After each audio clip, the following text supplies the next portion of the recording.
I will say the hardest thing I have ever done in my 38 years on this earth was tell my kids that their mom and I are splitting up.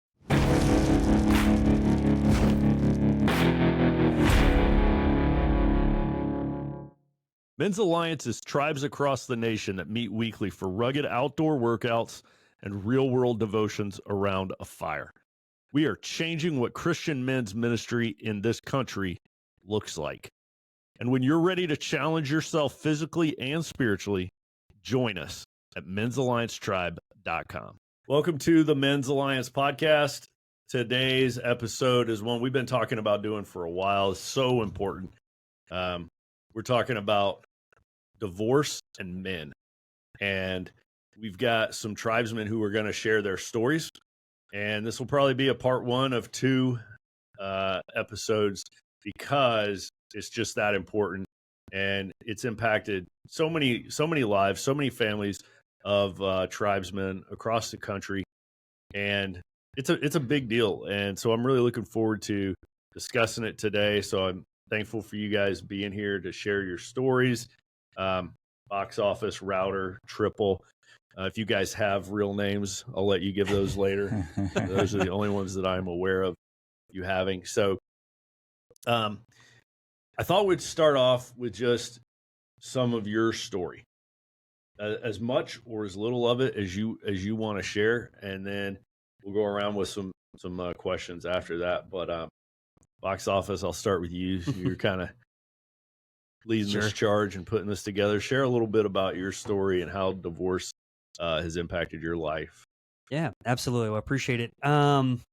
Yeah, so I think let's start from the beginning, right? I just want to also emphasize that this is not a ex-wife bashing podcast by any means. This is our journey and what we've done and how we've kind of overcome things. About 2 years ago, in March, beginning of March, I remember sitting on the couch. We were about to leave to go to Great Wolf Lodge, and we were about to pick the kids up, and my now ex said, I'm leaving you. I was like, what? And so that started a pretty big, significant down spiral. Obviously, knew we had some issues beforehand, but never thought that it was as bad as we were going to get divorced, because I, hopefully like most guys, when they get married, I thought, well, I made a promise, I made a commitment. I know life isn't perfect, but I was never about to leave my wife or anything like that. So to hear those words, man, it's numbing. It's a very numbing set of words that you hear. But anyway, we'll go straight to, after she told me that, basically you go into panic mode. You go into, how do I solve this? I'm a guy. How do I figure out how to fix this? So I started reading whatever I could, because obviously I must be the issue, right? It's all about me, because she's the one who's asking for this. So what do I have to fix? I remember going straight to my pastor and being like, I need you to help me. What should I do? Our meeting was 10 minutes. And he said, I have a guy named Dave Mills I think you should meet up with. He does this thing called Men's Alliance, but he also does counseling on the side. And I was like, okay, what else? And he was like, I think you should start there. And in my head, I'm like, that's not good enough. I want an answer. And so I went to another pastor, and he walked around the church with me, and he said the same thing. He was like, I think you should go see a counselor, get a Christian counselor and everything. I said, all right, fine. Met with Goose, and I here, and also met with somebody else.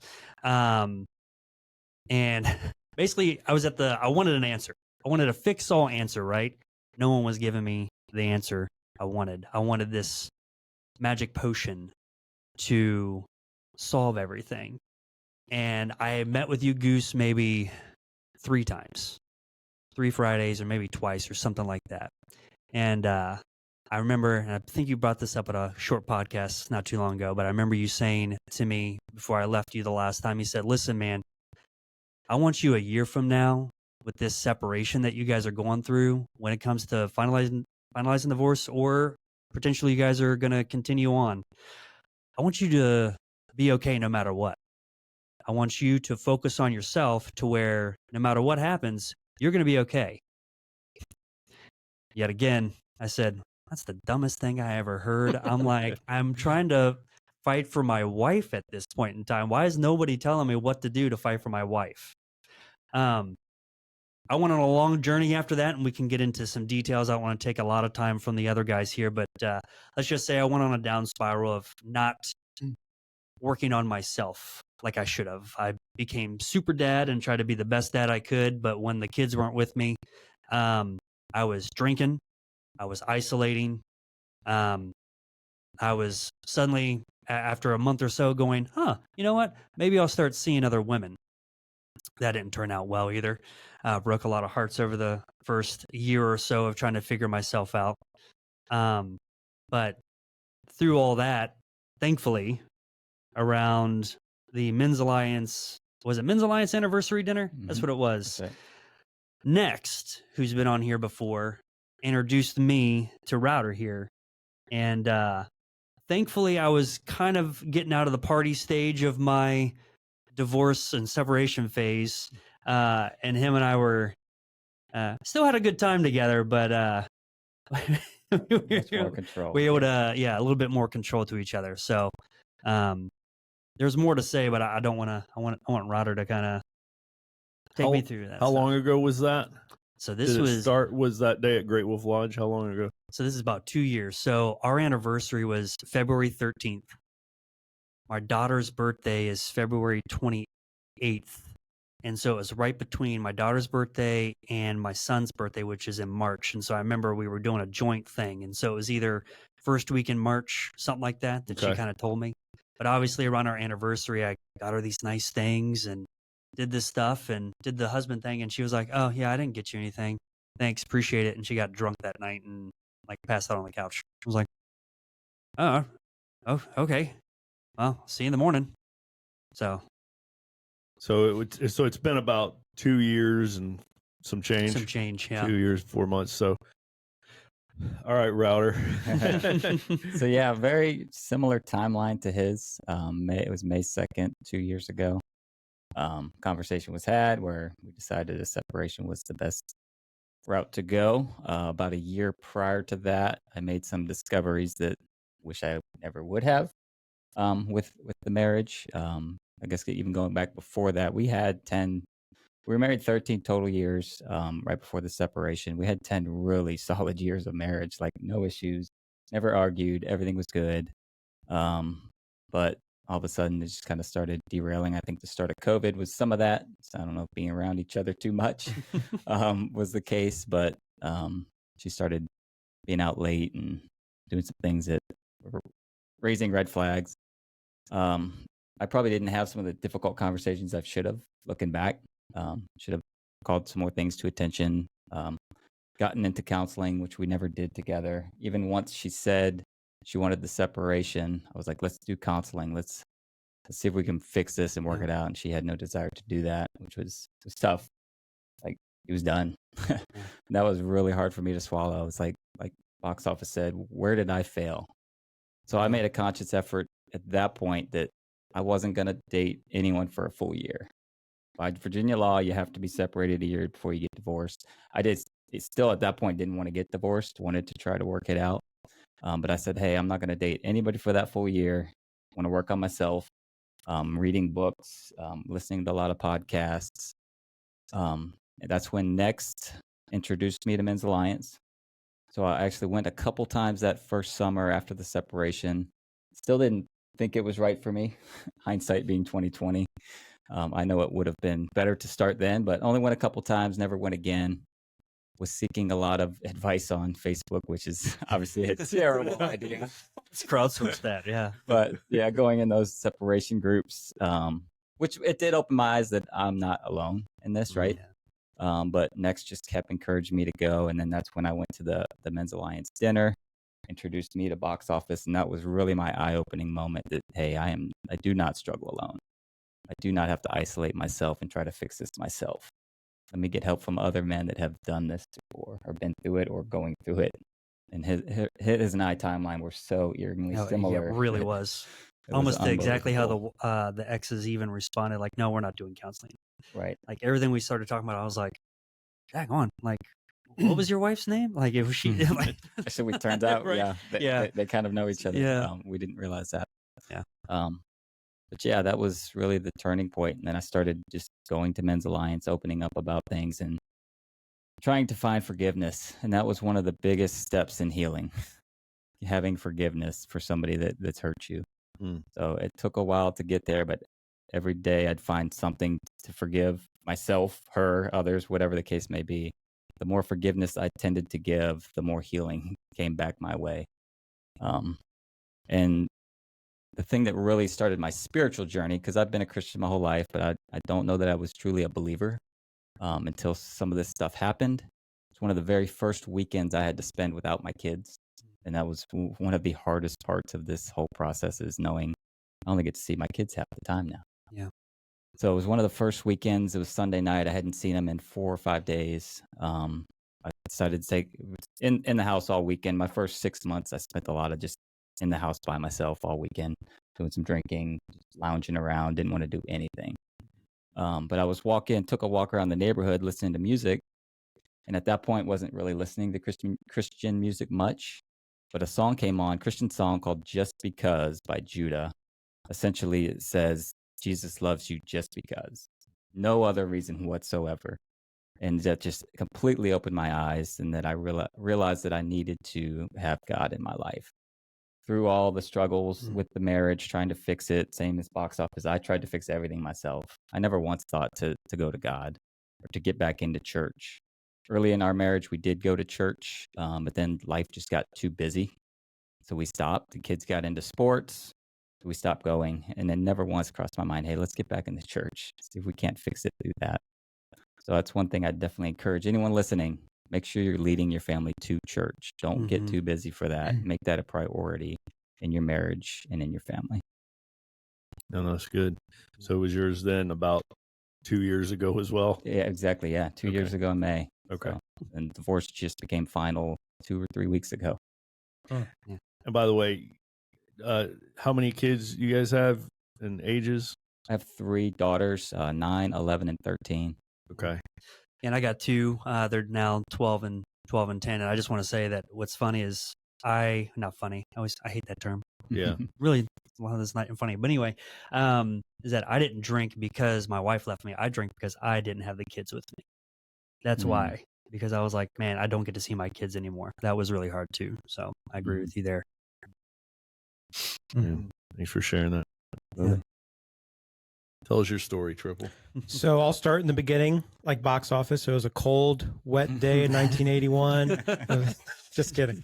No, I actually remember when my ex-wife dropped the divorce bomb on me. I mean, vividly. We were swimming in the pool. Like, I think I can, remember very acute details of kind of what we were doing that day. And it just threw me for a whirlwind. I was like the sail just went out. Or the wind went out of my sail. And she said, I need a break. I was like, what does that mean? What is that? And, come to find out as things progressed, and this is September of 2021. So just after COVID, people are starting to kind of venture back and everything. And, I think if you step back a little bit more, my story might be a little bit different, but the nuances of kind of what led to the divorce, probably very similar to a lot of cases from that standpoint. But, about 4 years previous, we had buried my youngest son through a genetic disorder. He passed away from that. And, the trauma that we're dealing with that, I don't think neither one of us really got the help that we should have. And I think there's lingering effects of the grief and everything tied into everything else. I think when you look back, or when I started doing the work, because when that bomb hit me, it was almost like a wake up call. I accepted Jesus as my savior in 2006, or just before 2006. And I thought I was a Christian then. I thought I was a born again believer. Now looking back on it, I think I made the decision that there is a God in Jesus, but he wasn't my God. I hadn't surrendered everything over to him. And I think as I look back in the 15 years of that marriage, there was many things that I failed at from that standpoint. Whether it was looking at things I shouldn't be looking at, and that perverted my mindset of what a marriage really needs to be, what the role of the husband needs to be, how to lead my kids from that standpoint. And when you're not doing any of that stuff, and you throw in a trauma like losing your kid, that just reveals all the weaknesses in your marriage from that standpoint. So from that standpoint, honestly, it sucked. But I am somewhat grateful for my wife that she had the courage to say that instead of just going through the marriage. Because I don't think I would be who I am now if I hadn't gone through that. And then, after that, after we separated, my middle child, he also had the same genetic defect. We buried him about 1.5 years ago. And it was interesting as I reflect how I handled losing my youngest child versus my middle son. And it was completely 180 of a difference. I kind of went into drinking a little bit with my youngest child. I kind of went into my own self of like, I can barely keep my head above water. I'm going to work. I'm going to take care of my kids. And then honestly, whatever was left is what my wife got at that time. And it wasn't always great. Yeah. So I don't fault her from that standpoint. I think the marriage was already on life support, and just something needed to be done to teeter it off. So that's kind of what happened. I think through that process, I probably did everything wrong that you could. I begged, I groveled, I tried to convince her, this is what we're supposed to do. This is what God says. This is what you're doing. And obviously, her response, which, I hated it at the time, but now looking back on it, was spot on. It's like, oh, that's what God called. What did God call you to do? As the husband, as the leader of this family, did you do that? That standpoint. So that was very eye-awakening kind of stuff. I was realizing, yes, this sucks. And for a failed marriage, usually, most of the time, it's always two people. But you can't control the other person. So what are you going to do about yourself? And that's where, I saw a counselor as well. And, one of the things he said was, you got to find a raft of guys. And I look back at my social structure and everything. I was going to church. I didn't really have guys that I could count on. I had drinking buddies, college friends, coworkers, whatever. And most of the time when they heard this response, they're like, let's go grab a beer. And I feel good at the time because I get away from the situation. Then I go back home a little bit inebriated and stuck with all the crap that I still got to deal with and I hadn't dealt with. So that's when I got in Men's Alliance as well. And that was a game changer for me. And it was almost like God took, those, what are those paddles? The defibrillator paddles, and just kind of put it on my heart and just woke me up to everything that I was asleep for such a long time. And since then, I can truly say I am a born again believer because my life has gone completely different than what it was before. Wow. Holy smokes. It's good. Whew. Man, that's big and powerful, man. Yeah. I'll throw this one. That's our show. This question out for all three of you guys to think about. What's something that you either felt or you learned through the process that surprised you? That was completely counterintuitive. I don't know if it's so. Well, I'm thinking out loud. So, man, this might not be good. I don't know. I'm thinking out loud. It's always a problem. So very similar to you, right? So I decided, being an extrovert, I'm like, well, I think it's a good thing that I sit in my thoughts because I don't do that enough. I'm constantly on the go. So I'm thinking, okay, well, to change, I need to sit with myself and start thinking through things and start working things out, which is good. My problem is that I overly did it. And so it turned into isolation. And so there's a barrier there, or there's a line that goes from constructive thoughts to destructive thoughts.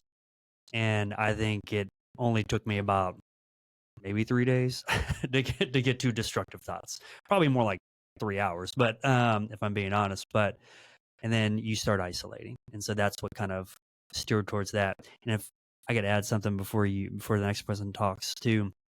So I started going to I didn't have any friends here. So my ex actually is from here. I'm from Virginia Beach.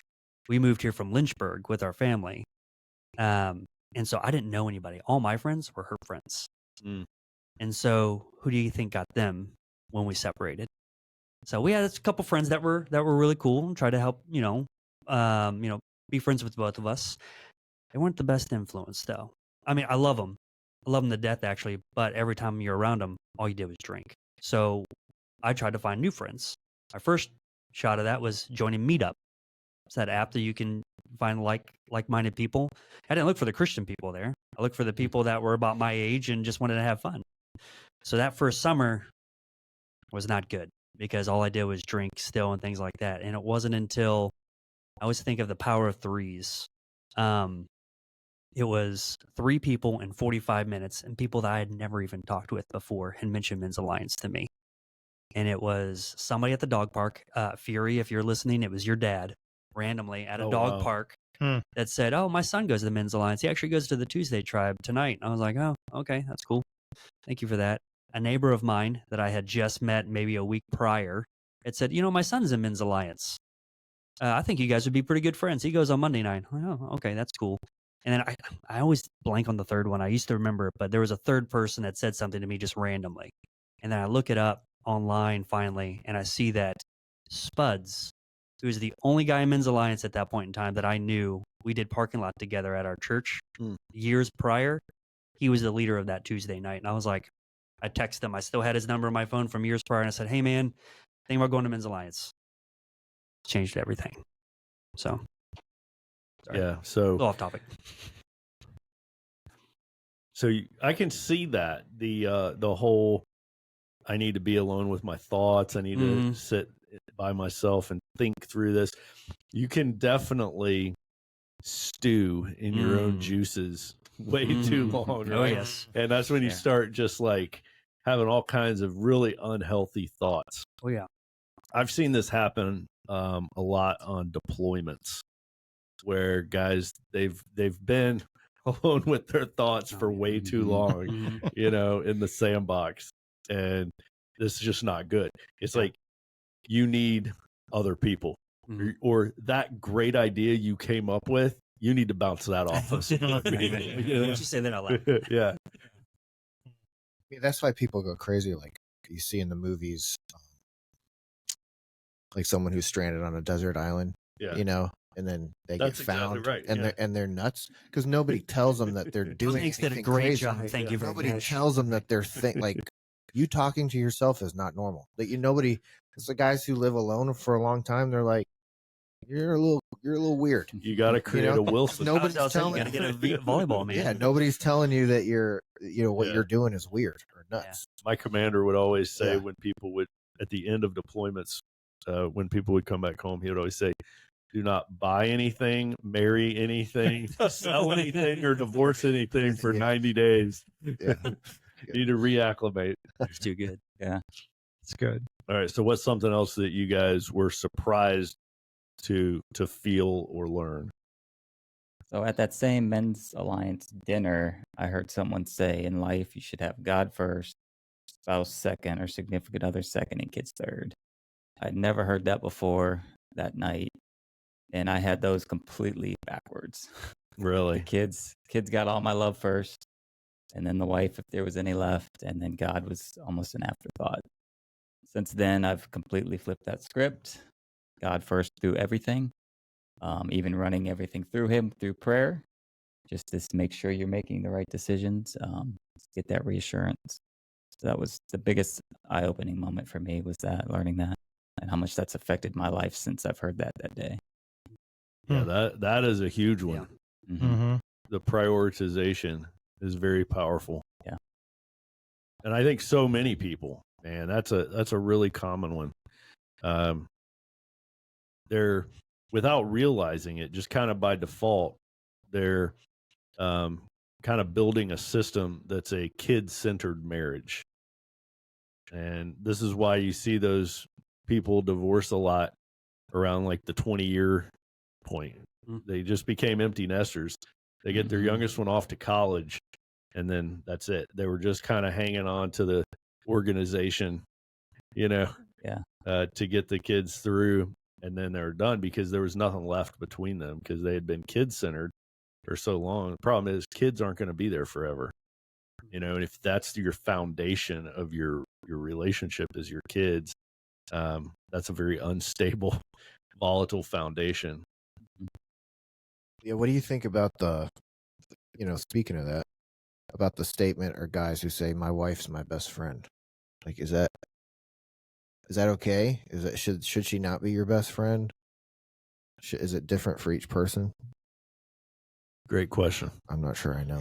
I'll let you guys answer. I think people use that phrase to mean a whole lot of different things. Yeah, that's a good point. And I think if you're talking about a closeness and a connectedness, yes. Mhm. But she's your wife. She's not your friend at the end of the day. That's a different role. That's a different relationship than your friend. That's how I look at it. Like one step further than friend, right? It's like, so yeah, absolutely. We're like best friends, but more, you know what I mean? So like my best friend is probably going to be a guy, but there's some things that I don't need to talk to my wife about. Yeah. There's some things that as a man, as a husband, thankfully I've gotten remarried. I met a great God-fearing lady. And it's interesting because she understands her role as a woman, as a wife. And through that, we are one. Mm-hmm. And that's not what a best friend is. His best friends are still two, unique individuals, independent, which your wife is as well, but you become one in a covenant. And there's different roles, there's different aspects.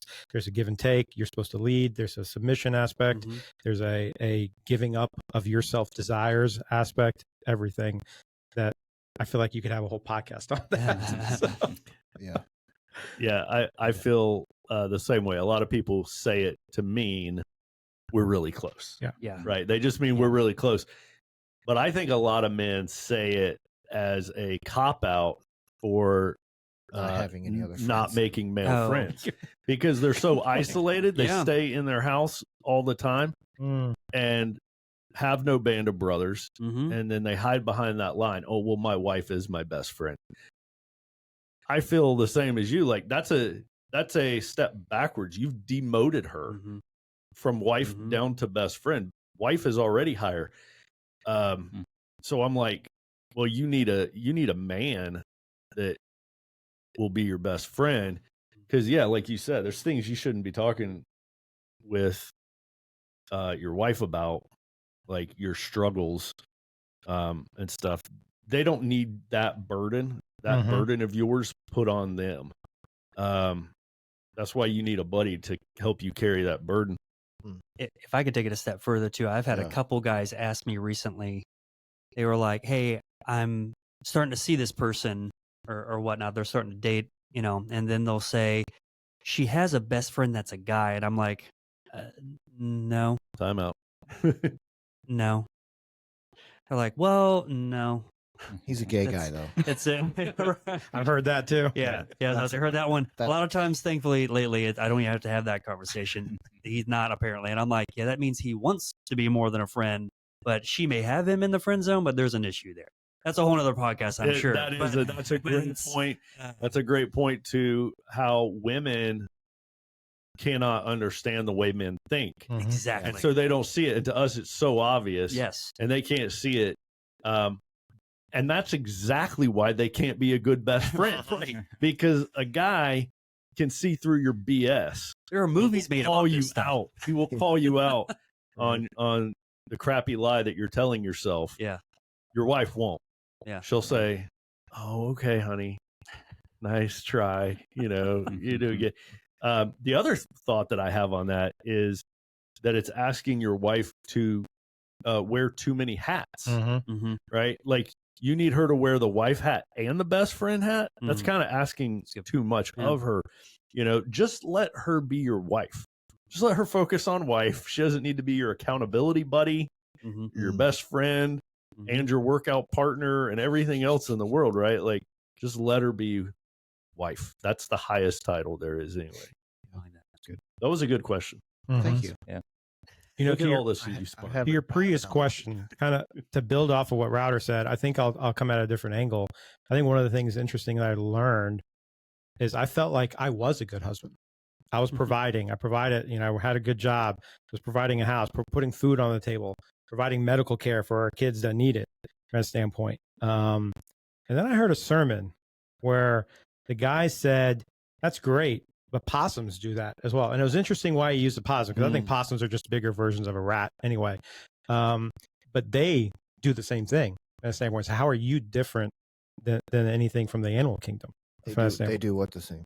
That they provide, they Oh, feed I their see. kids, they Protect, protect. provide. Yeah. So we're called to a higher level from that standpoint. And I think because of that mentality, I kind of put my wife on a pedestal. And I think so many guys think that's a noble, honorable thing. But to your point, what you made earlier, in a sense, you're idolizing that person. And you're idolizing, you're putting pressure on someone that was never designed to carry that weight. So when they fail you, which they will, you're going to demonize them. Yeah. And I found doing that all constantly as I look back, I would idolize. I'm like, wait, I'm trying to be this great husband, and you're not living up to what I think you should live up to. Now I'm demonizing you. And that's going to kill your marriage. So what's funny too is, so I provided as well and did this sort of thing, but I think Ryder and I have a similar story where I didn't lead though. I let her lead. That was the big issue in our marriage. Is she still has type A personality, so just get stuff done, and I'm like, fly by the seat of my pants typically, and just happy go lucky, do whatever, go with the flow kind of deal. And so when decisions were made, it was like I would say something and she'd be like, well, let's do this instead. I'm like, okay. Instead of going, well, no, this is why we should do this other thing. And so I didn't lead. So that was a big part of our downfall, but I couldn't see that. And it wasn't until going through the divorce, I was like, man, when we started to have really big issues towards the end, I should have seen it then, was when I started having a voice and I started to voice what I wanted. And I started to voice my thoughts on things, and I started to push back on stuff. It did not go well because for 13 years, she was calling the shots, and now I wasn't letting that happen anymore. And so then it was just a whole nother wrench in the cog. You know, when you're used to something for 12, 13 years, it's hard to kind of switch it. You know? That's a very common dynamic. Whenever one person in a marriage begins a total life change to become a better person, a healthier person, and you see this a lot in addiction recovery. So like one person in a marriage is an alcoholic and they start going to AA and they get sober and they're making all these changes. A lot of times that spouse will leave them because that spouse enjoyed the system that they had created of dependency and codependency. And now this person, like, who are you? You're totally changed. So whenever one person does all that work that you're describing and makes all these changes, even if it's for the better, what usually happens is the other person either changes with them. They're going to have to do a 182 because the whole system of that house is about Flipped to on its change. head. Yeah. So either the spouse is going to change too, or they're going to leave. They became an addict to the system almost. Yeah. I wanted to ask Triple, you said, I thought I was a good husband because I was doing this protecting, providing stuff. So now that you're seeing it differently, what are the things that you were missing?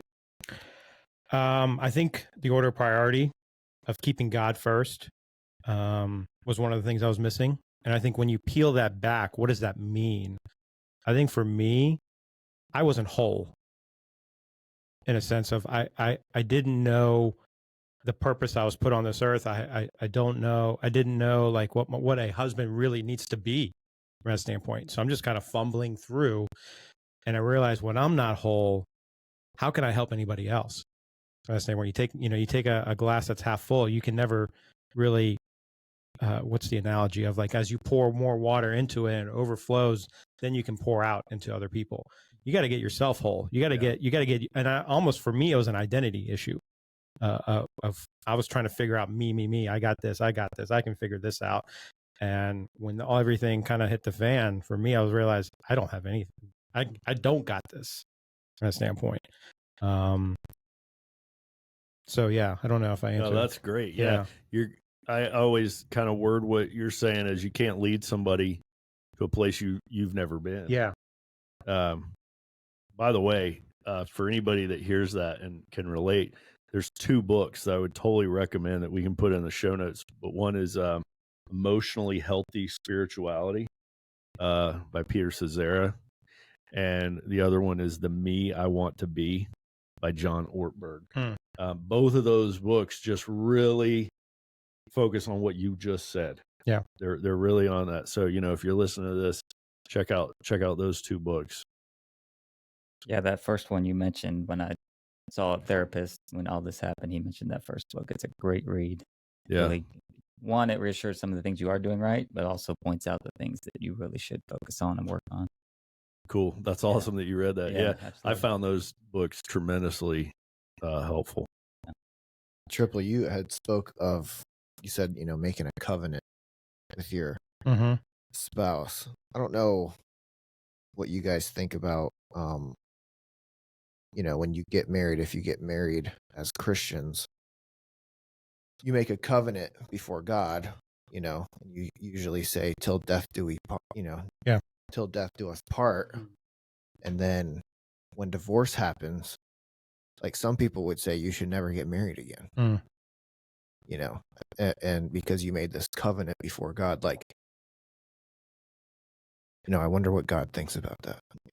I struggle with that, a lot. Yeah. Because like God, if you get remarried and you find peace and you're walking, healthier, and God has, brought you closer to him through this whole process, but then you remarry, which you feel like that's what he's supposed to do, but it's never his plan for you to get a divorce because you made this covenant with him.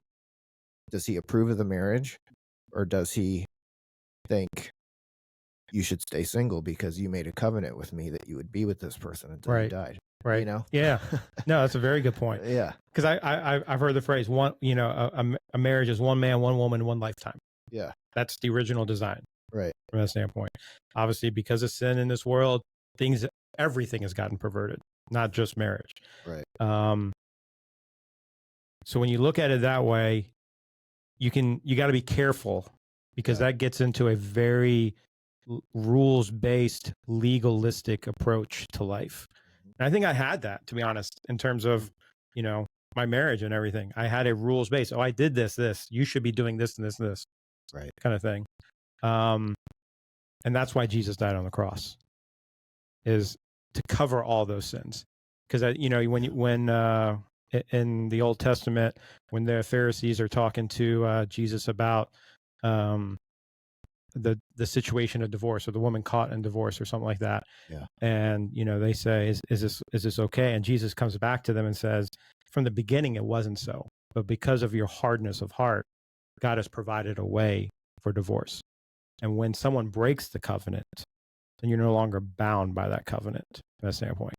So in a sense, a divorce is a breaking of the covenant.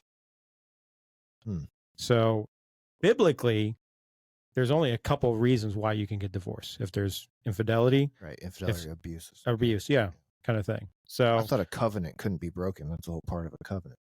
Yeah, I don't know that. I'm not well versed enough to know that. I know that some people take like what's called a covenant marriage, and I don't understand the differences. Yeah. Maybe it's a difference paperwork wise. Like they say, like, oh, marriage is for the state. That's like a legal document for the state, and this covenant, whatever. I think but I felt like when I heard that, I was like, but that's what we all meant. Like that's what we all did. At one the has altar. a prenup, one doesn't. Right. Like I don't think, and if somebody can, maybe knows more about this than me and wants to correct me, that'd be awesome. Yeah. I just haven't really researched the difference, but I know that it's out there. I know that it's a popular thing that a lot of Christians do. Be like, oh, you guys got married? Oh no, we got a marriage covenant. That is You're the like, first time I've ever heard okay. about this. All right, that sounds like exactly what we did, but you're just calling it Just something different. But Well, I see, you know, people get married all the time who have not any type of Christian ceremony where they're making a covenant. God, you know, they're just going to the courthouse and doing it's it's more legal. relevant. Yeah. As society is Yeah. kind of diluting. It's a marriage legal, more. there's a legal marriage where, Yeah. you know, that's where the state gets involved. But then there's, you know, Common a law covenant. marriage. Yeah, right. But then there's, you know, for Christians, they have a wedding ceremony that brings God into it. So going back to the question about remarriage and what you were just saying, and I wasn't planning to bring this up, but since you kind of took it there, I had a conversation with a tribesman last week.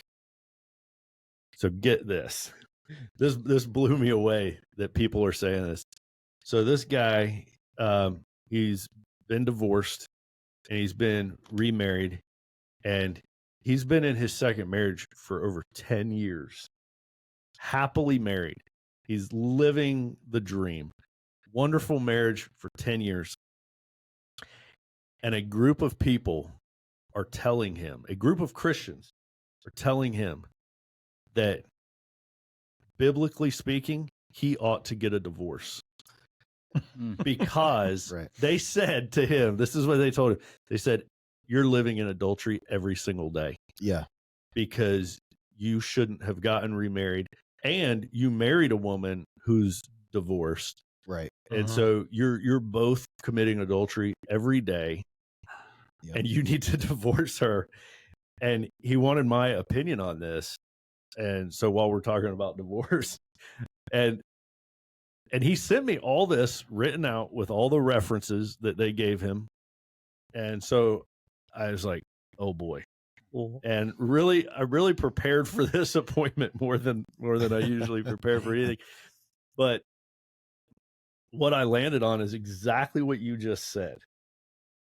Pharisees. I was like, these people sound like Pharisees that are pointing to the letter of the law and missing the intent.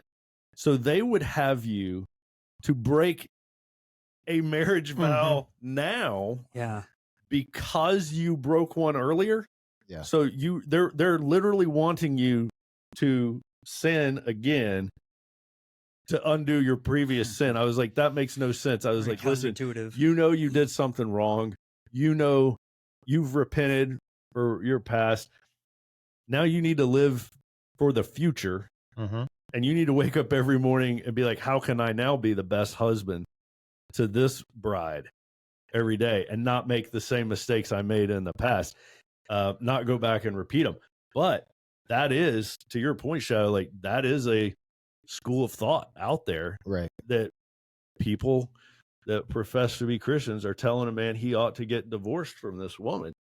And that's what I told him too. I was like, listen, I think that what Jesus is saying in those references is that divorce is wrong and bad and should be avoided.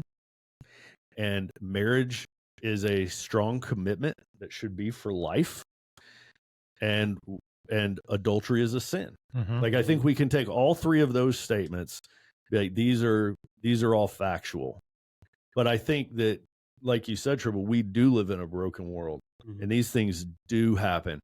And in light of that, what do we do now? How do we live now?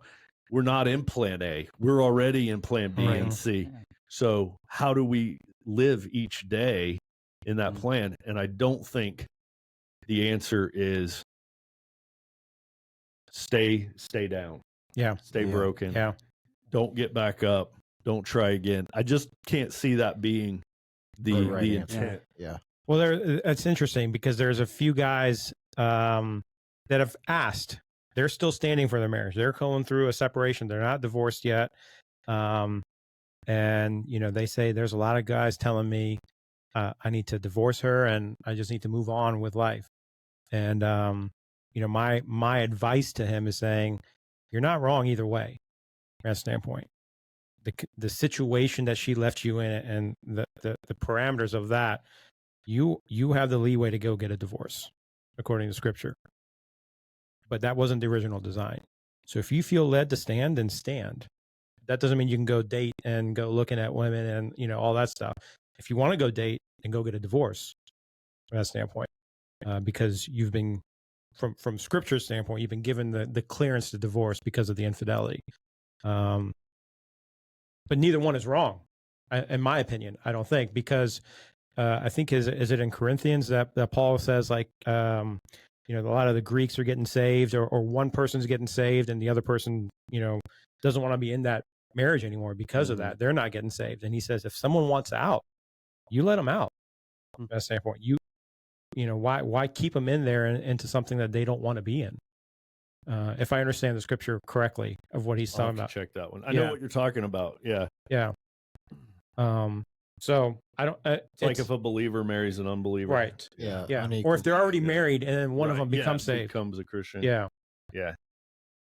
So, did any of you guys see a counselor who was not a Christian during your process? I don't know if mine was a Christian or not, but they took my insurance. So just kidding. That's an important factor sometimes.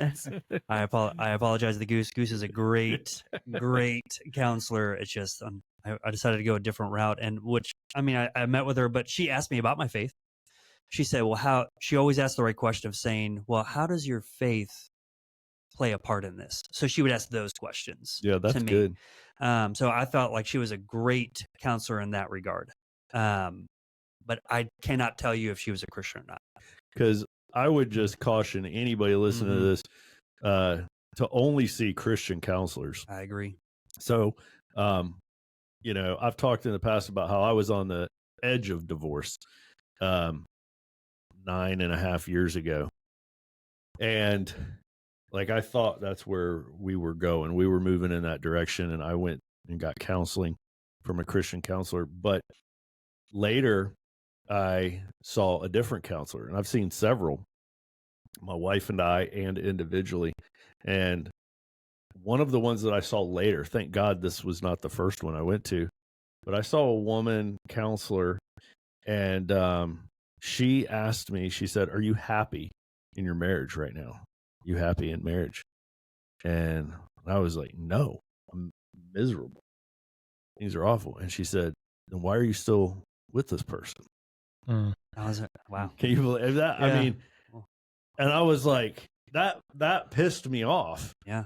Because I'm like, well, what's your job again? Yeah. You know, Right. I was like, that's why I'm talking with you. Yeah. Is because I'm trying to figure out how to work on this and help this. And you're just telling me, walk away from it. I don't need a counselor to tell me that. Yeah. You know? Mm-hmm. So that's the answer, though. but for to so me, many. yeah, to me, that was really scary. I'm like, there's counselors out here saying this. Mm-hmm. There's counselors out here saying, are you happy? If you're not happy, walk away. Man, how many days out of the year are you happy? Right. You know, we're going to be walking away from everything Yeah. we've ever committed to, every friendship, every church, every organization, every job, every relationship. We're going to walk away from it when it gets, you know, poopy. Sorry, son, you make me unhappy today. As soon as you have teenagers, you Yeah, just that's right. So, Well, that's an important point, because, you know, I think we have to teach that not only to, you know, our friends, but our family, our kids, because you can take that and saying, oh, are you happy being a boy? Oh, you're not happy? Go become a girl. exactly right. Yeah. We don't change things Happiness just is because of our fleeting. feelings. Yeah. Right. Yeah. Happiness is So- fleeting. I would even take it a step further, not just the counselors you're seeing Christian, but the friends you're talking to and getting Oh, that's advice good. from being Christians as well. Be careful who you're getting advice from and where they're coming from. 'Cause Absolutely. They don't always have your best intent No. at mind. Man, that's good. You guys mentioned, I think you all three mentioned periods of isolating and drinking and hanging out with the drinking buddies. Mm-hmm. Did you guys see it coming when you were presented with divorce? Like, were you fighting a lot? Was the term thrown around much? You know, they don't mean it. You know, they've said it in the past. They don't mean it. Or was it like the first time, just out of the blue, I want a divorce, and you're like, what? or did any of you see it coming? It may be different from all of you. For me, it was I didn't really see it coming because, yeah, it was the first time we even made an agreement when we first got married that we would never even jokingly say, "Well, I'll just divorce you," or something like it wasn't even allowed to come up as a joke. And so when I actually heard the words, that's why they stung so much, you know. But yeah, it was totally out of the blue.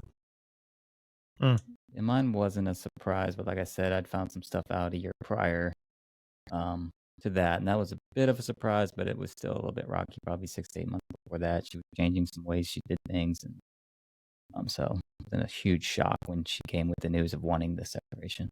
Yeah. Yeah, I was definitely blindsided by it, especially because the marriage has been rocky, but that summer before September, things had actually kind of gotten better a little bit. We were getting along a little bit easier.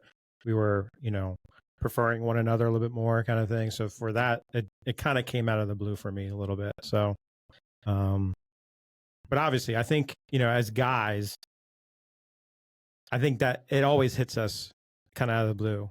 And I don't know if you said it to me, Goose, or somebody said it to me, where if they're saying it to you, they've been thinking about it for a long Yes. time. Right. From that That standpoint. was told to me as well. I don't know if it was you either, but I had somebody else tell me the same thing.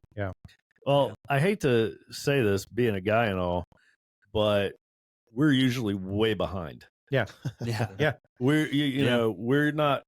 When a guy says everything was going fine, everything was good, what I hear is I thought everything was going Yeah. fine. I Yeah. didn't know what was Yeah. not fine. Right? It's because we're just kind of fat, dumb, and happy, and we're all just going through life doing okay as long as nobody's throwing a frying pan at our head. The marriage is good. To that point, though, too, is I found out my ex was a little bit more vocal throughout that year after our separation, where she probably told me too much, and she even admitted it on things that she was doing. But anyway, one of the things she said to me, she was like, "Yeah, I've been telling my friends for a few years now that I was just going to start saving up, and when the kids all went Oh, off to wow. college, I would use that account and leave you." And I was like, for years? It's like, dang, we were actually pretty good, I thought, the first Yeah. kind of Mm. triple, like first 10, 12, 11 years, something like that. I was like, Well, what I happened? didn't know that, but Yeah. man, I've seen that before. Yeah. Where I had a guy I was talking with, and he was like, "Man, I thought everything was good. I thought we had a good marriage, Mm-hmm. and had a couple kids, and married for a long time." And he said one day she just walked down the stairs with suitcases packed and handed me paperwork Mm. and walked out the door. And he was like, you talk about like an explosion, Mm. like just getting hit out of the blue. But what stung as much as anything was the realization that she had been planning this. Like Correct. she was, by the time he even discovered there was a problem in the marriage, she was about 10 too late. miles ahead of him, Yeah. Mm-hmm. 10 miles ahead of him and taking a different fork in the road. And he's just now going, "Well, there's a problem." I wonder if the guys who think their marriage is good are guys that come home, dinner's on the table, then after they're done, they just kick their feet up and watch TV, and their wife brings them a beer, and they get up to work, they kiss their wife goodnight, Yeah. and they're living fat and happy. Mhm. They're in a routine. They're And- being possums. Right. Yeah. They're really Right. good possums. Yeah. And they're not guys that are actively pursuing a better Yeah. relationship, that are putting in work. Like, I think if you're at least not somewhat tired at the end of the day of working as a little bit, helping your wife out or doing something, then the marriage probably isn't as good as you think it is. Mm-hmm. Hey, would Mhm. any of you say that And I'm preaching to myself. in your first marriage, would you say that you were pursuing your wife emotionally? In the beginning, sure. I'd say, But- let's say for like the 2 years before the divorce. Oh no, not at all. Same. Same. Yeah. I was in I a actually- routine. I was a possum. Absolutely. 100%. I actually remember when we were about to move into our new home. I remember her being I shouldn't say overly emotional. Just she had a lot going on, and she just was on the ground crying in the kitchen with the kids around her and everything. And I was like on a work call, going, "All right, what's going on?" I never even like. I just remember sitting there going like, "Wow, that was probably a turning point for her." Mhm. Me not going over to her and like sitting on the kitchen floor with her and figuring out what's wrong, what's going on. I just sat there and I was like, "What are you doing?" Mm. So Yeah, you did your podcast on Date Your Wife. That was a big one. Like, oh Huge. my goodness, Mm. so many moments. Like, yeah, probably should have done that. mm-hmm. I have one last question, and I'll be done. But what do you guys think of the term soulmates? Do you think that's a real thing? No, Like, not at all. I No. found my soulmate, or is that just something that poets write about? Well, you have found your soulmate though, right? I don't know. Is she Sunshine. listening?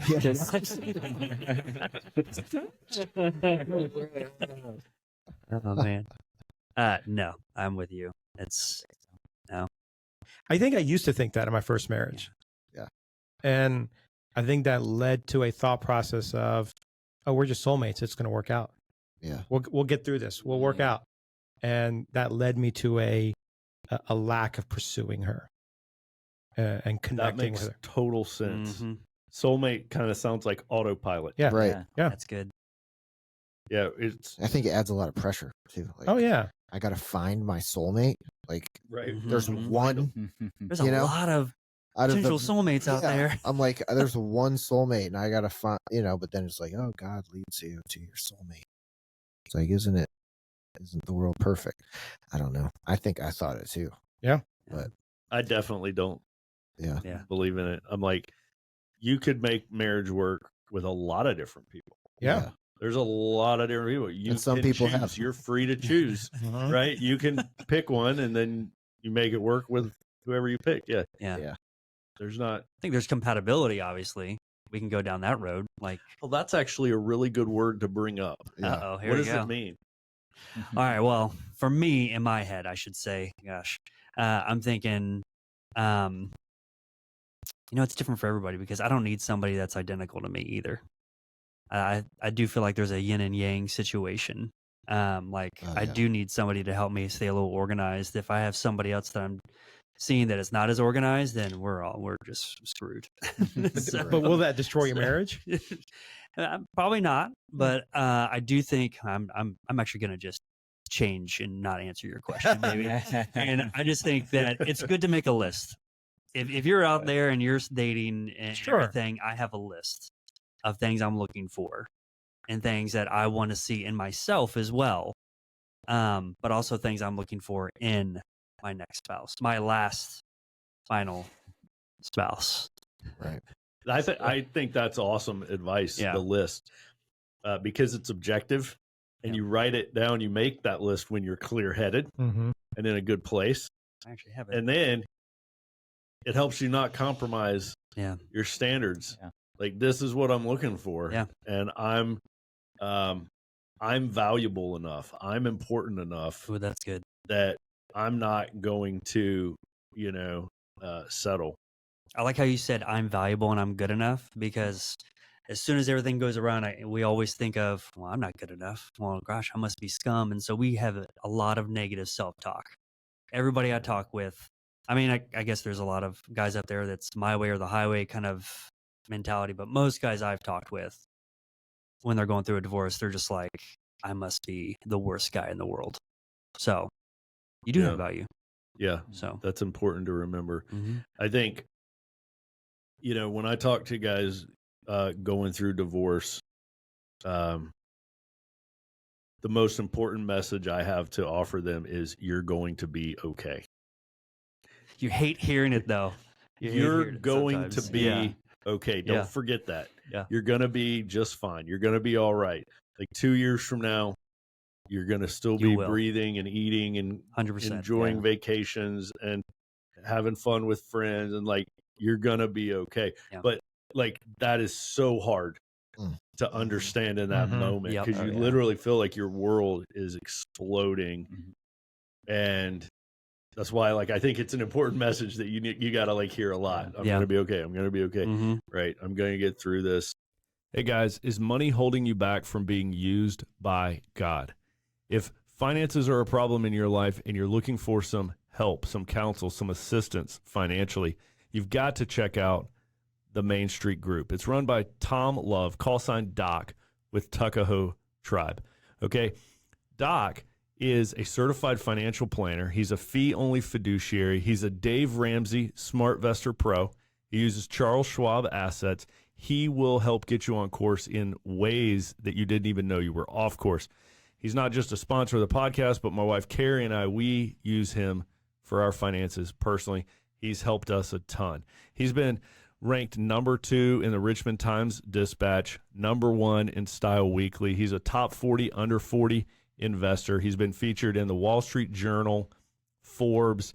He is the man to see to get you on course financially. God saved Tom spiritually and physically, and God is the reason for Tom's success, and he wants to help others succeed also. So whenever you go see Tom Love, a.k.a. Doc, don't forget to mention that you are a part of Men's Alliance, and he will donate your first year of fees back to Men's Alliance nonprofit 501c3. So he's not only helping you, but he's helping our ministry as well.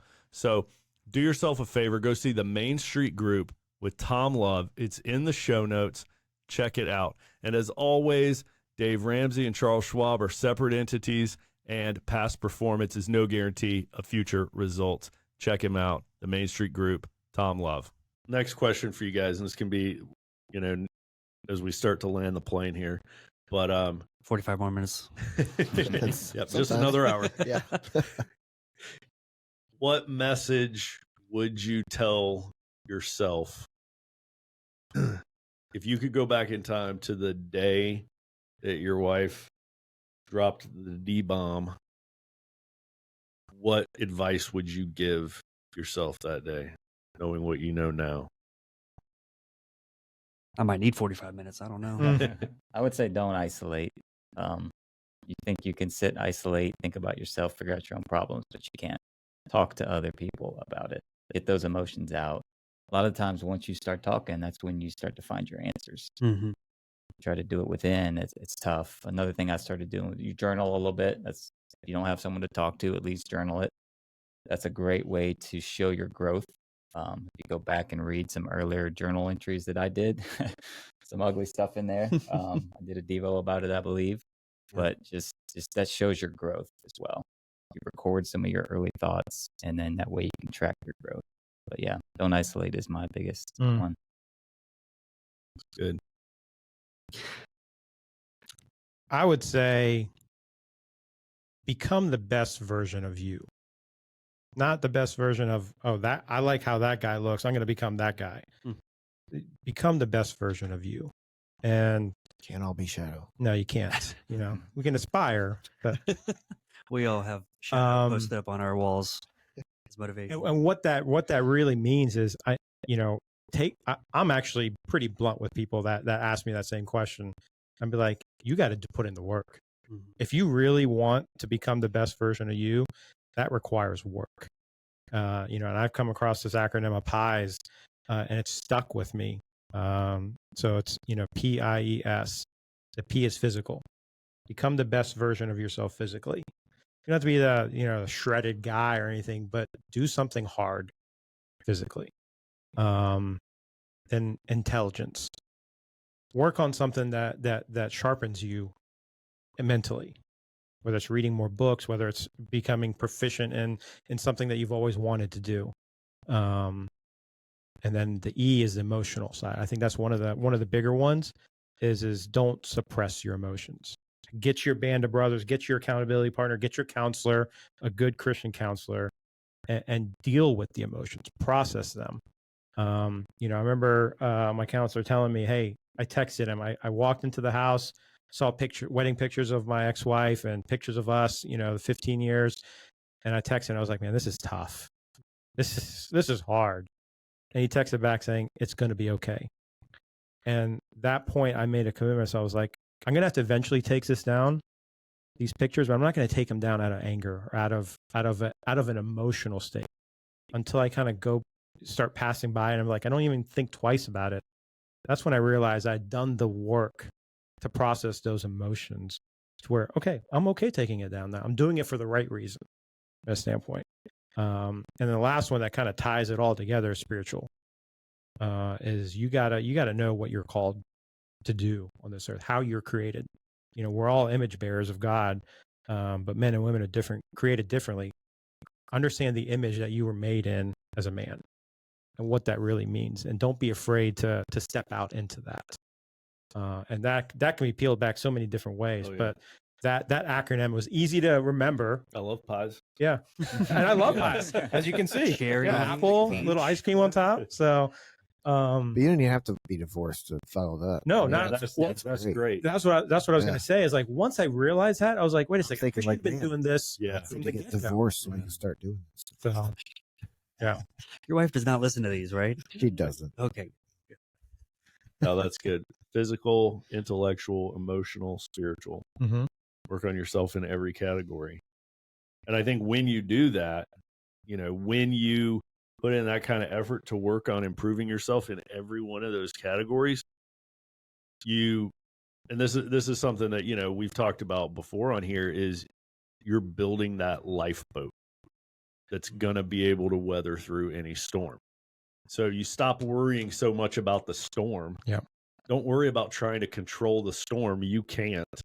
The storm's going to do what the storm's going to do, but you have absolute control over how good of a lifeboat you built for yourself. And a guy with that, you know, solid lifeboat, he's going to come out the other side of that storm okay. Yeah. You know, and I think one of the components in that lifeboat is band of brothers, right? Is not being isolated. When you've got that band of brothers and you know, you've got yourself in a good place spiritually and emotionally. Like you said, you're doing hard things. That's a big part of it. It is a big part. We pretend it's not nowadays, but it absolutely is. Oh yeah. So that's good. I mean, as I look back, I said in the beginning, like how I handled the death of my youngest son versus Cooper, my middle child, was a 180 because I had done the work to prepare for that storm. Yeah. And I was able to process it well. I was able to grieve well. The situation sucked, very sad, but I also had a joy going through it, knowing, you know, as a believer, I'm going to see him again. I'm not worried about that. He's in a place, he's not going to want to come back here. So let me go finish the life I'm called to live, and then I'll go see him again. Yeah. And it was a complete 180 of how I processed it versus Cash, my younger son, and asking why. How can a God do this? How can this happen to such an innocent person? And it's just completely shift in mindset. And it came from understanding who I was, the image I was created, my identity, what we're called here to do. And that's, you know, Men's Alliance guys, Band of Brothers. There's so many guys to name, so I'm not even going to name them. But then books, reading, listening to sermons, listening to podcasts that challenged the way I thought. Because I heard someone else say this, saying, if you knew what you needed to think and do, you'd be doing it already. So if you're not doing it already, then you need to change the way you think. That's good. So that's why it's important to read. Yeah.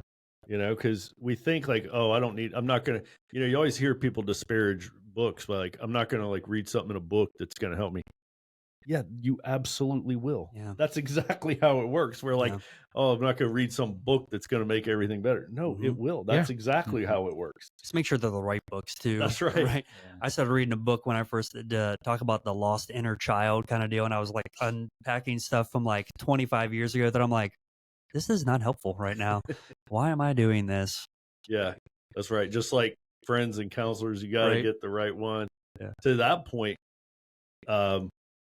I think a lot of, and I've seen churches be guilty of this. Mm-hmm. A lot of people know how to open up cans of worms, and so they go around doing that. Yeah. That's so good at putting it back together, I guess. And then they're like, okay, enjoy. There we go. We opened all that up for you, and now you walk away like way worse. That's exactly what happened. Right? Yeah. So I'm not a big fan of, you know, opening cans of worms unless you're like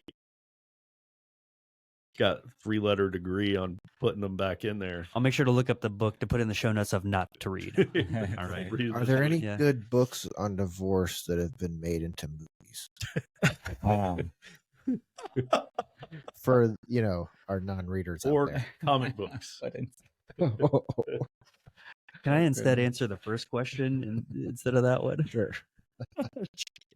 All right, so yeah, that day, what would you go back and tell yourself? Now I'm literally just trying to think of a movie now in my head. So thanks for that. My name's Box Office for a reason. Boundaries.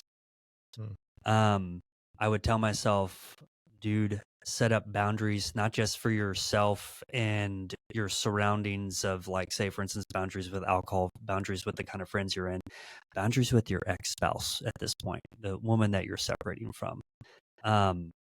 Something that really messed me up for almost the entire year before we officially signed paperwork was she would, what I like to call boomerang.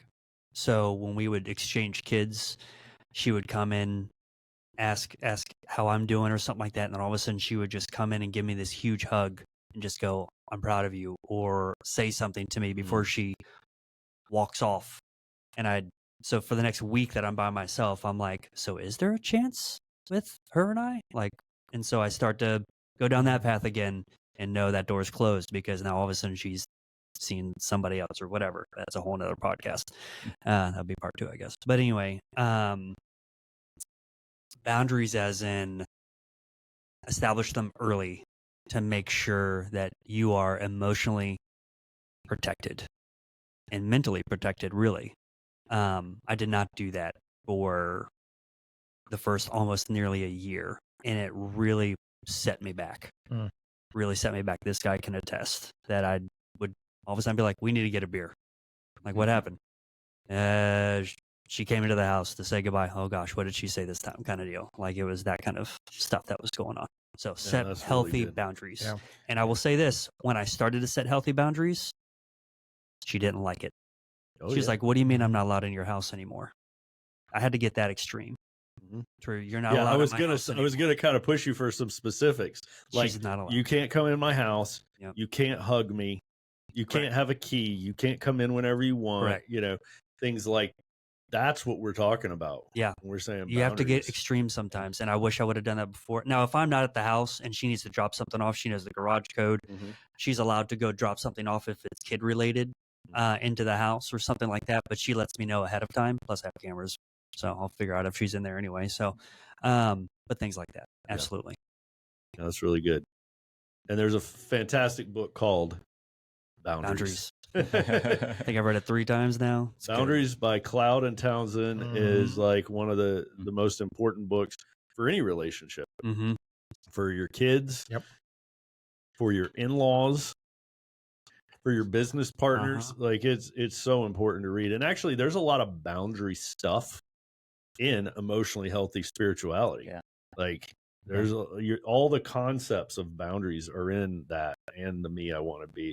So those are in there too. So great books. If kind of like that moment, if you were back in time and your wife said she wanted a divorce, what would your response be now? What would you say? How would you respond to that statement?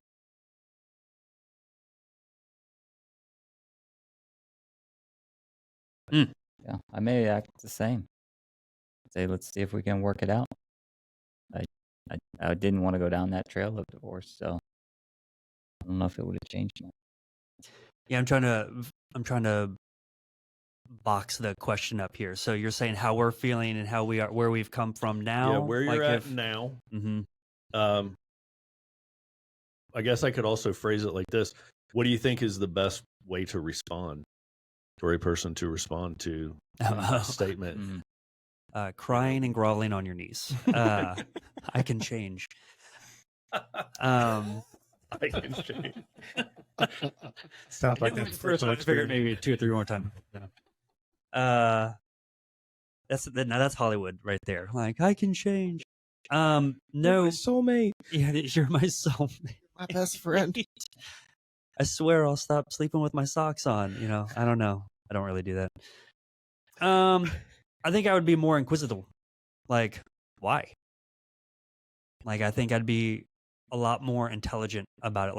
Like cerebral, whatever you want. Like, I'd be a little bit more like, okay, well, why? Instead of just it being more of an emotional thing, which you can't take the emotion out when it happens. I'm sure, but I would now that my emotions would be more collected, I'd be like, well, help me understand why.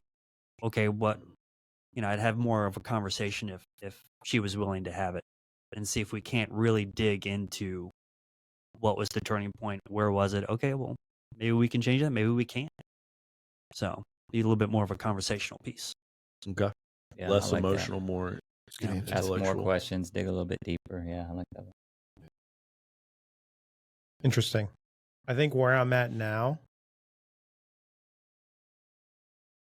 yeah, there's probably some of those questioning. I think I would have been like, okay, is there any chance for us to save this? If she says no, then I'm like, okay, well, if you change your mind, I'm here. I want to work on it. Mm-hmm. If you want out, I can't stop you. Yeah. I think it would be as simple as that. Yeah. And I think the quicker we can get to that point and get through the shock and get through all the things that our body goes through, because it is a state of shock. You go through shock. I remember when that first happened, that first 4 months, I think I dropped like 35 pounds. It's not that I didn't want to eat. I just couldn't physically shove food into my mouth the way I used to. Yeah. That's that point. Yeah. I think that's a very key statement. The sooner you can get to that point. Yeah. So I haven't been through a divorce myself, but tell me what you guys think about this, because there's a pretty famous book on this topic, and the author says that this is the most healthy response. The healthiest response when your spouse says, I want to get a divorce, is, I'm really sorry to hear that. That really hurts to hear that. I hope you change your mind. But if not, I wish you the best. And you read that and you're like, Yeah. man, that is stone cold killer. Yeah. Right there. That is so outcome independent, emotionally independent, that we read that and we're like, okay, like you said, I don't think you can remove the emotion. Yeah. That sounds like such a textbook answer. Right. It's like a robot. But that's Yeah. like where we should try to be getting as soon as possible. Yeah. Your point. One thing we haven't brought up is, like, how much should the kids be considered in a decision to have a divorce? Like, should that be, should you, even in that response there that you just gave, like, should you ask, well, have you considered the kids? Like, should we stay together That's for the kids' sake? I mean, I think there's a lot of people who would say yes to that. Like, right. I think, yeah, like, there stay are even lots if you of can't get along, variables, right? Like you could introduce a lot of variables. Yeah. Yeah. kind of to your point. Go ahead. I was gonna say that's after the first thing that went down. That's why I gave her a lot of grace and wanted to work through it and wanted Same. to stay married, was for the kids. And Yeah. then when you just go down the same path over and over again, you kind of realize it's not even worth for the kids at that point. They're not seeing a loving marriage. Correct. You're not teaching them Right. anything about a loving marriage, and so it can harm the kids. Yeah. You're just going through the motions. through 100%. life. do you think has there been studies done where, like, an unhealthy marriage, I guess, quote unquote, is more damaging than Oh, absolutely. I'm sure. there is? Oh, 100%. Okay. Mm. Yeah.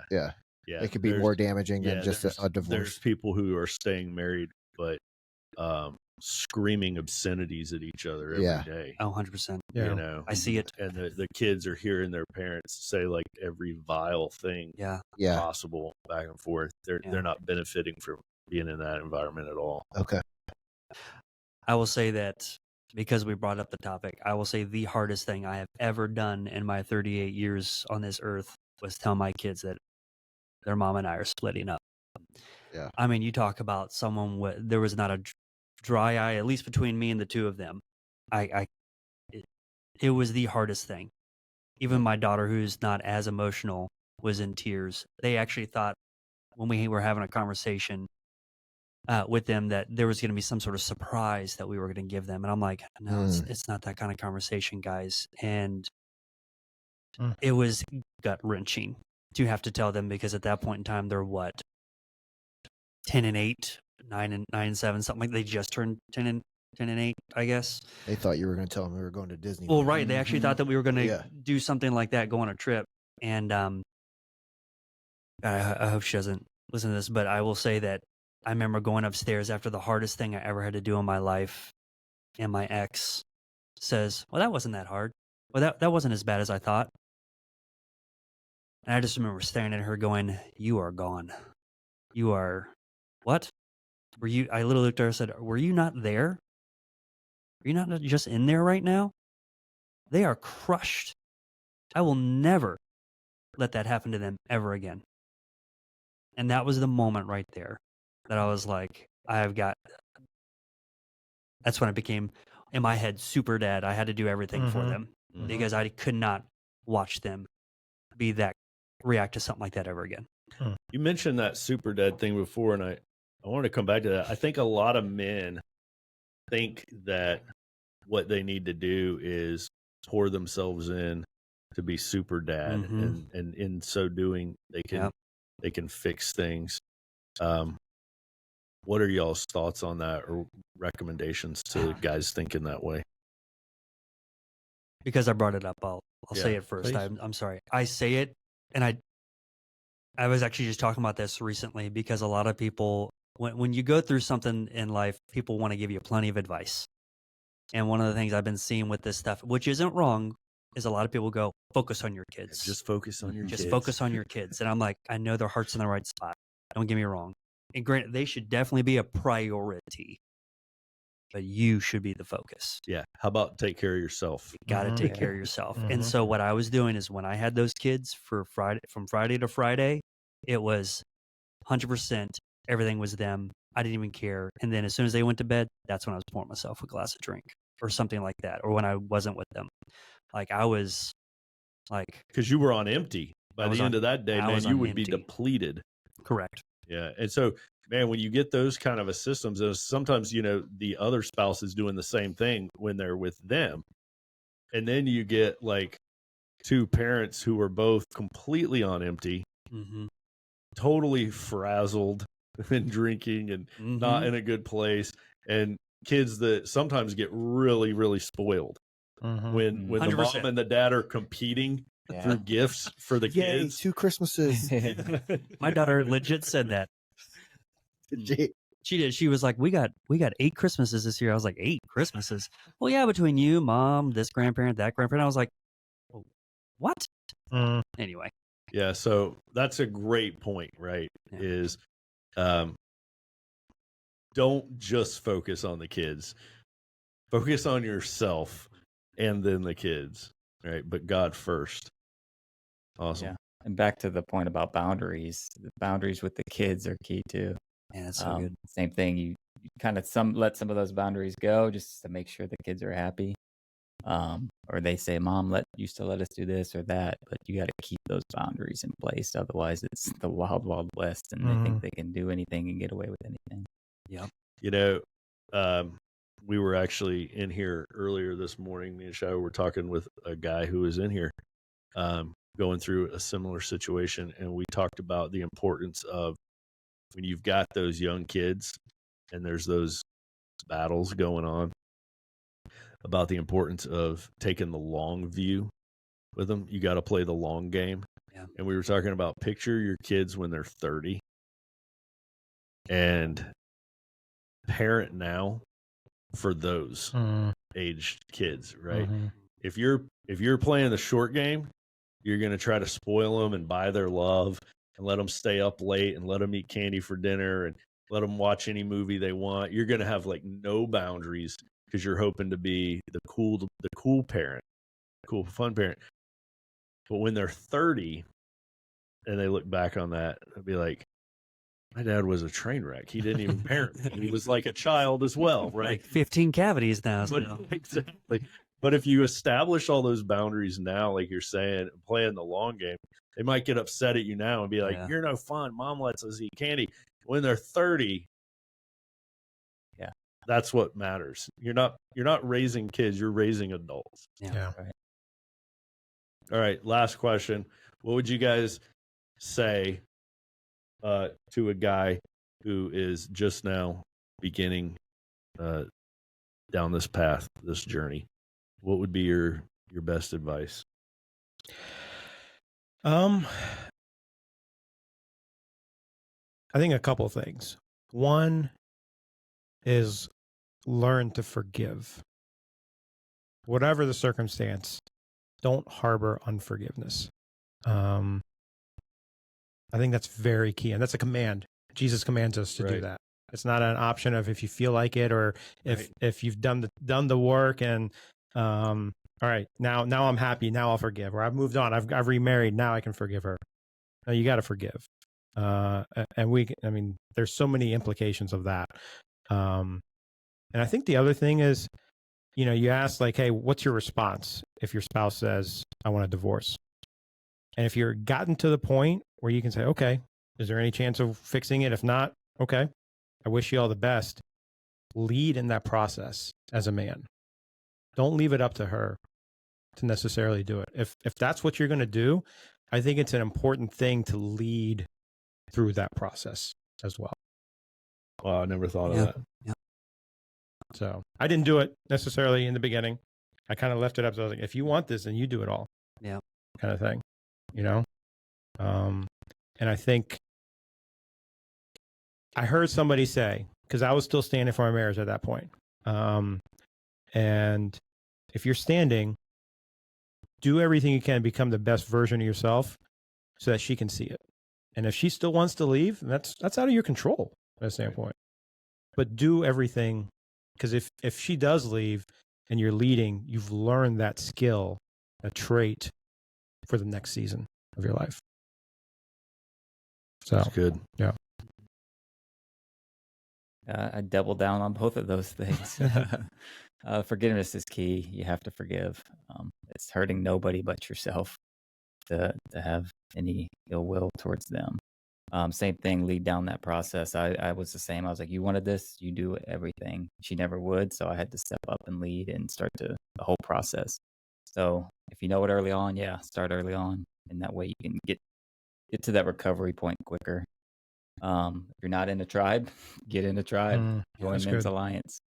Get out there, start talking about it as soon as you can. Open up, and then lastly, maybe just no shame. You can't self-loathe. You can't sit in your own shame. You got to find a way to get past that. The quicker you do, the quicker you will heal. Learn to let go. There's a book called Letting It Go. That was monumental in my aspect of that, the thought process of what you can and can't control. And at the end of the day, you can only control your words, your thoughts, your actions. That's it. Let go of everything else. Yeah, that's good.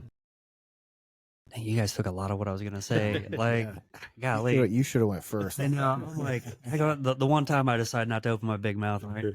I will say, in addition to even find your tribe, it's find someone to talk it out with.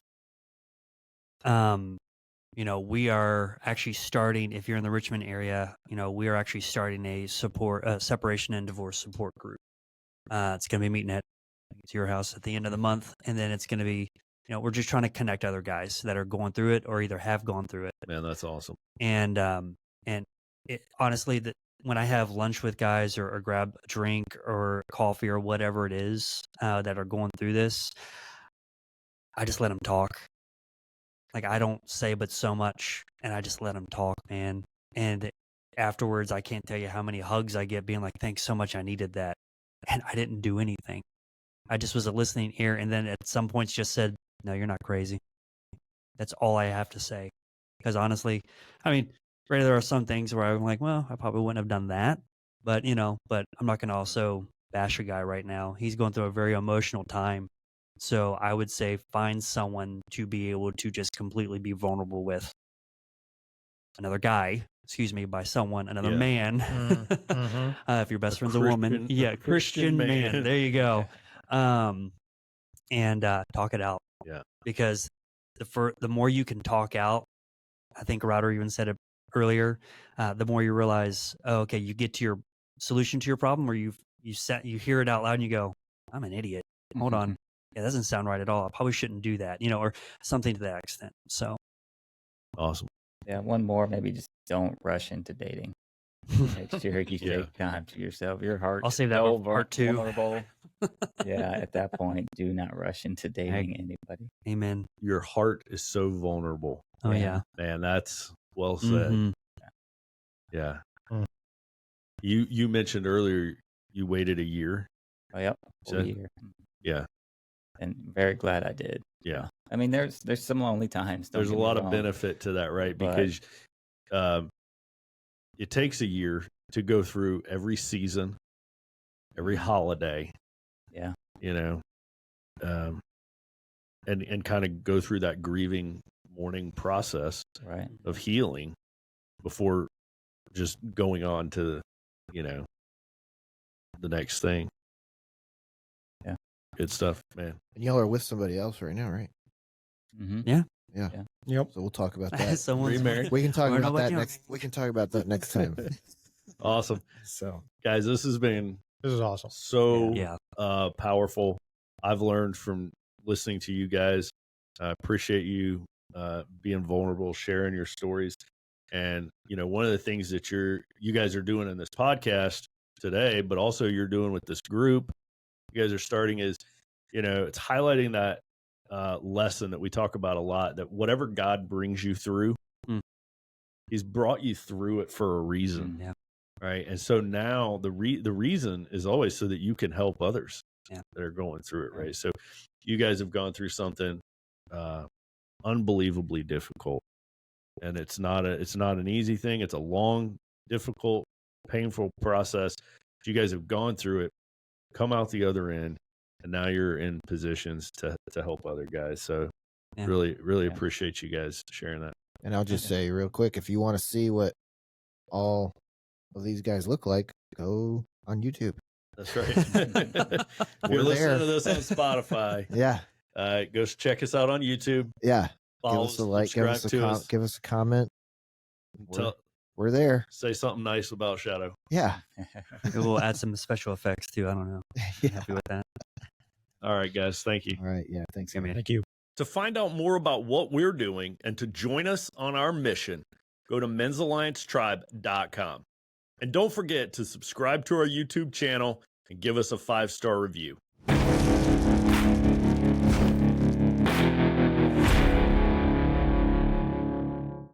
I still have people that say, so what's with the skulls? And I hear Shadow's voice go, because they're cool.